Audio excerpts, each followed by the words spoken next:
Dieu ce matin dans l'Ancien Testament, le premier livre de la Sainte Bible, dans Genèse chapitre 1, versets 1 à 5.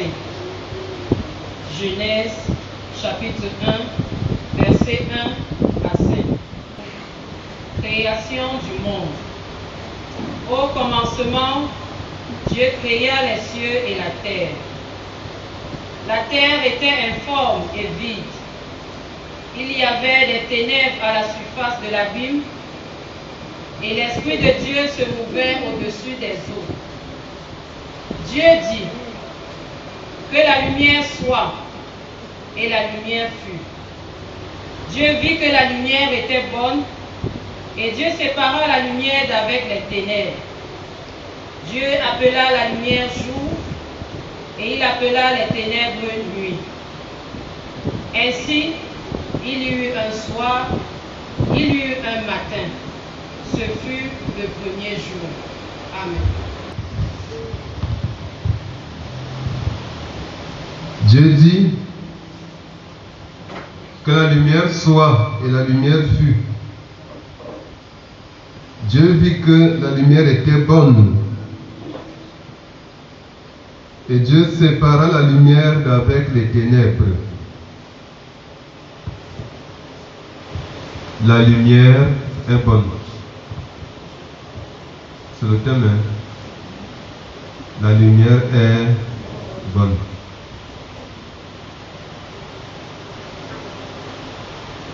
La lumière est bonne. Mon ami, si tu es dans un endroit ténébreux, sors vite. Cherchez la lumière. La lumière est bonne. La lumière est bonne. Nous sommes dans le récit de la création et nous nous sommes arrêtés au premier jour de l'œuvre créatrice de Dieu. Le texte sur la création commence par une déclaration forte. Au commencement, Dieu créa les cieux et la terre. Cette déclaration affirme que Dieu est le seul créateur de toutes choses. D'ailleurs, le verbe créer dans tout l'Ancien Testament n'a pour seul sujet que Dieu. Il n'y a pas un autre sujet à qui puisse être associé le verbe créer dans tout l'Ancien Testament.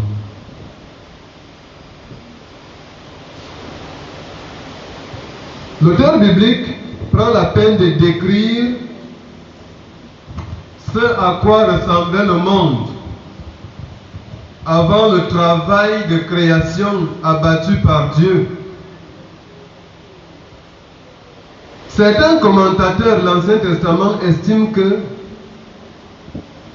l'auteur biblique a commencé le récit là où Dieu l'a placé. Donc, selon que Dieu lui a donné l'inspiration, selon que Dieu lui a donné la révélation, comme pour dire que l'œuvre de la création ne commence pas là où l'auteur biblique commence à la décrire.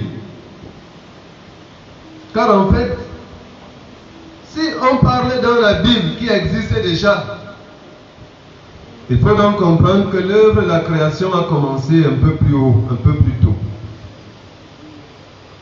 Mais l'auteur biblique accorde une importance particulière à la description, à la manière dont se présente l'abîme originel.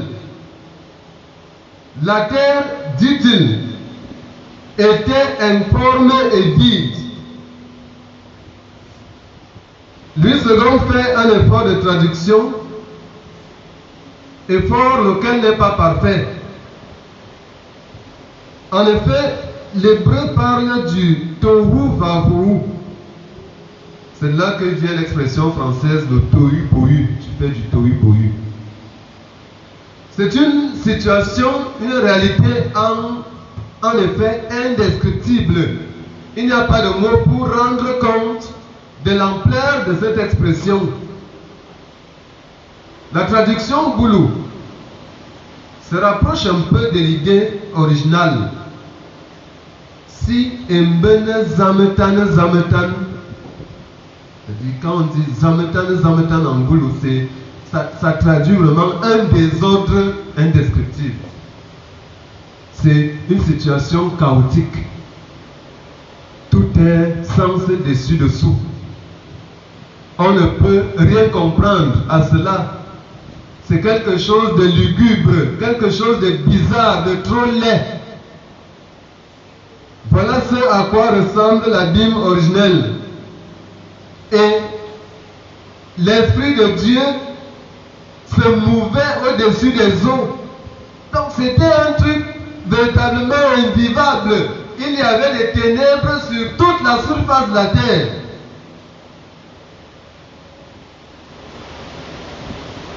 Voilà le point de départ.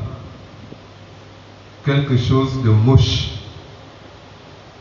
quelque chose d'affreux, quelque chose d'effroyable.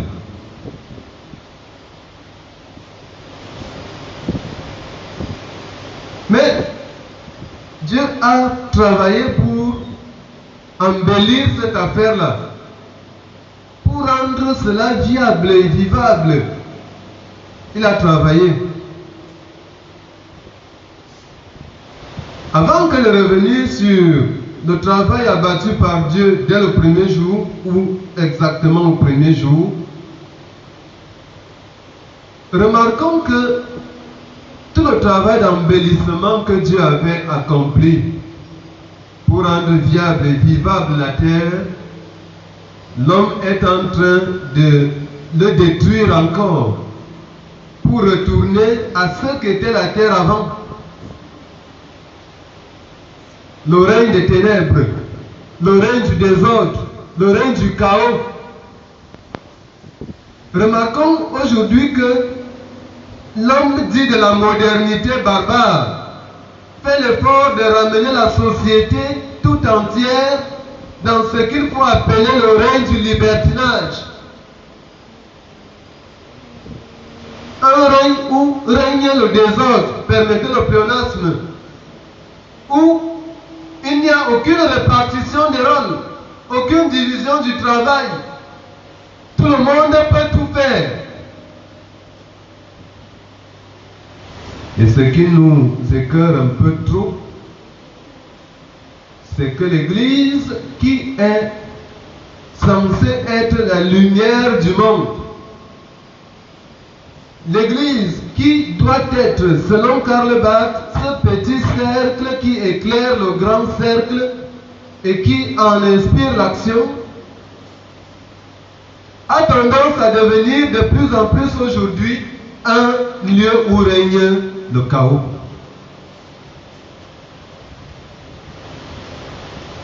Et l'homme moderne sait bien que le désordre lui est profitable. Le désordre lui est bénéfique et il est davantage à l'aise dans le désordre. C'est pour cela qu'il faut créer le désordre. Parce que le désordre nourrit ce qui le crée. Le désordre élève ce qui le crée. D'ailleurs, le désordre est ce qui fabrique les héros. Les grands héros de l'histoire l'ont été dans une situation de chaos. Ne nous étonnons donc pas si des crises que vit le monde ici et là n'arrivent pas à trouver solution. Parce que ceux qui sont censés apporter la solution à ces crises sont ceux que les crises nourrissent.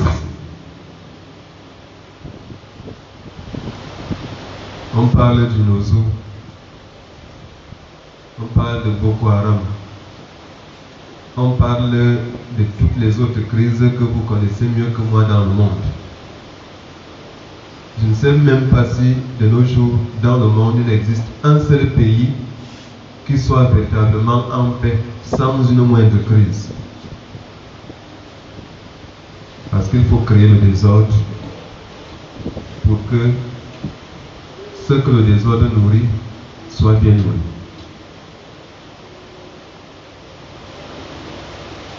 Dieu,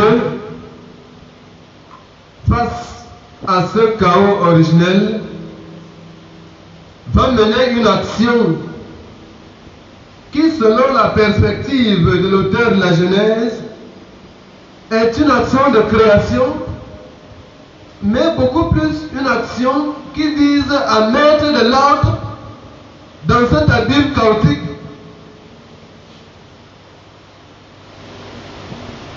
Et dans le premier jour de la création,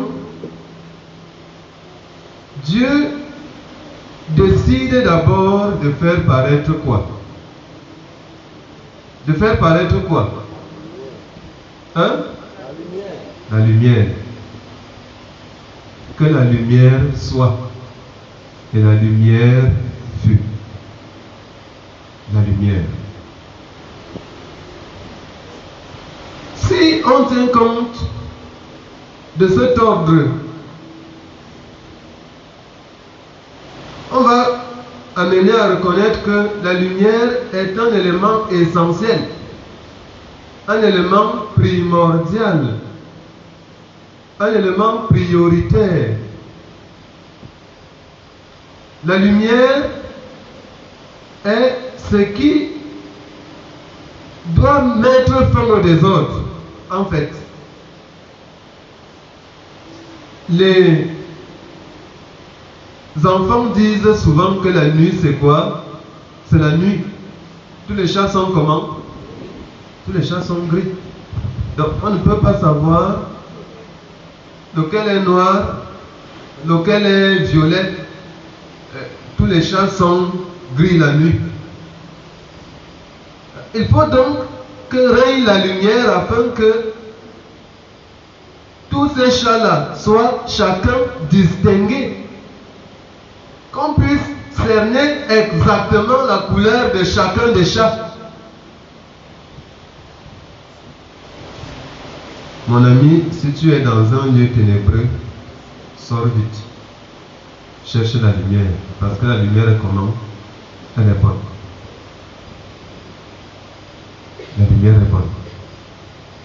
Que la lumière soit, et la lumière fut. Dieu veut travailler pour embellir le monde, pour rendre la terre vivable, moins hostile à l'homme qu'il aime depuis le commencement, et pour accomplir cette œuvre créatrice, cette œuvre d'embellissement, Dieu a besoin de lumière. Que la lumière soit, et la lumière fut.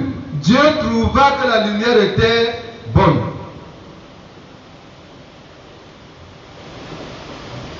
Pourquoi vous aimez les ténèbres? Pourquoi nous aimons les ténèbres?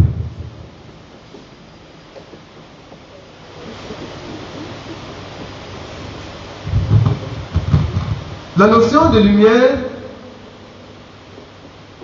est bien présente dans toutes les cultures du monde. Chez les Yézoum, on cherchait toujours la lumière.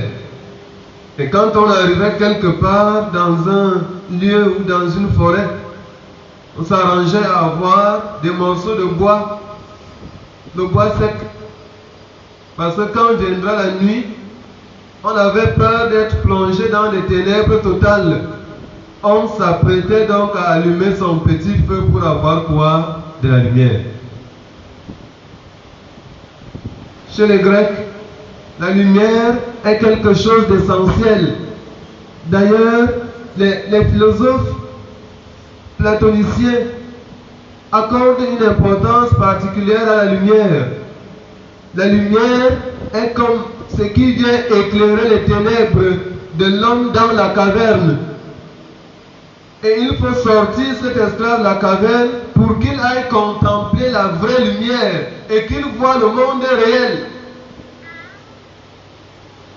La dialectique ascendante, elle est facile. Le plus difficile, c'est que cet homme, ayant vu le monde réel, revienne dans la caverne et arrive à convaincre les caverneux que ce que vous voyez là, ce sont des illusions. La vraie réalité est là-bas dehors. Les caverneux disent de lui que lui, il est plutôt fou. C'est eux qui sont sages. La notion de lumière, selon l'auteur biblique et selon les Écritures dans leur globalité, est le principe même de la révélation de Dieu. Dieu est lumière et son Fils Jésus-Christ est présenté par l'évangéliste Jean comme cette lumière qui lui dans les ténèbres, mais que les ténèbres ne reçoivent pas. Jean déclare malheureux quiconque marche dans les ténèbres et invite tout homme à chercher la lumière. Dans le récit de la création, au premier jour, Dieu établit une scission, une séparation entre la lumière et les ténèbres.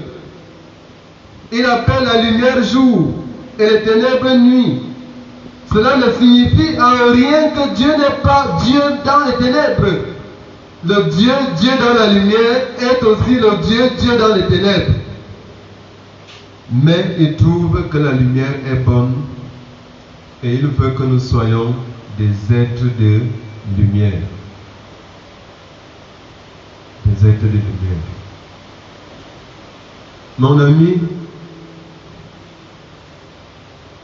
tu dois aspirer à la lumière, pas la fausse lumière dont l'illusion est vendue par les ordres secrets des sectes ésotériques, par la fausse révélation que ces sectes présentent. Dieu veut que tu aspires à la véritable lumière, pas la fausse connaissance illusoire que ces sectes vendent, mais la véritable connaissance qui est en Jésus-Christ, lui qui nous donne de connaître le Père. Il est donc la lumière qui éclaire nos ténèbres. La lumière est le règne de la justice, le règne de l'équité, le règne de la charité, le règne de l'amour fraternel. La lumière est le règne du bonheur, de la joie. Quiconque aime la lumière est de Dieu. Celui qui hait la lumière n'est pas de Dieu. La lumière est le règne de la vérité et non du mensonge. Et les œuvres de la lumière sont celles que nous pouvons poser devant n'importe qui. Les paroles de la lumière sont celles que nous pouvons reprendre en présence de la multitude.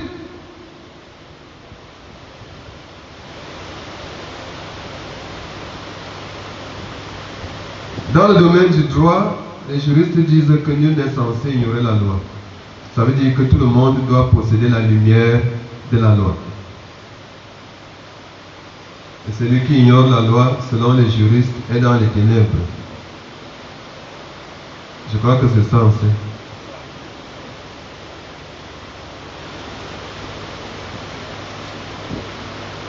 Or,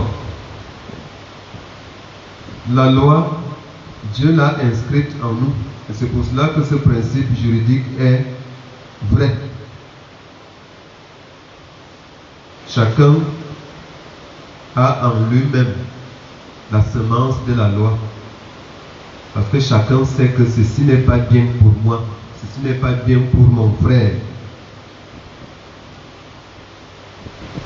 Mais comme nous avons perdu cette essence, cette semence religieuse, par notre désobéissance et notre perversion, Dieu nous a envoyé la véritable lumière, Jésus-Christ, qui doit éclairer notre conscience, qui doit éclairer notre cœur et nous permettre d'aspirer continuellement, permanemment à cette lumière et de poser des actes, de produire des œuvres qui sont dignes de la lumière. Ouvre donc ton cœur à Christ, ouvre ton cœur à Jésus, cède-lui le trône de ta vie. Et puisqu'il veut que tu sois la lumière du monde, c'est lui qui seul, par sa présence, te donnera d'être cette véritable lumière du monde, afin que tu éclaires ceux qui sont dans les ténèbres. Qu'ils voient en toi un modèle chrétien, un modèle dans la foi, et qu'ils suivent les traces de Jésus avec toi. Mon frère, la lumière est bonne. Jésus-Christ est la véritable lumière, la révélation parfaite de Dieu. Cède à son appel et tu vivras dans la lumière. Amen.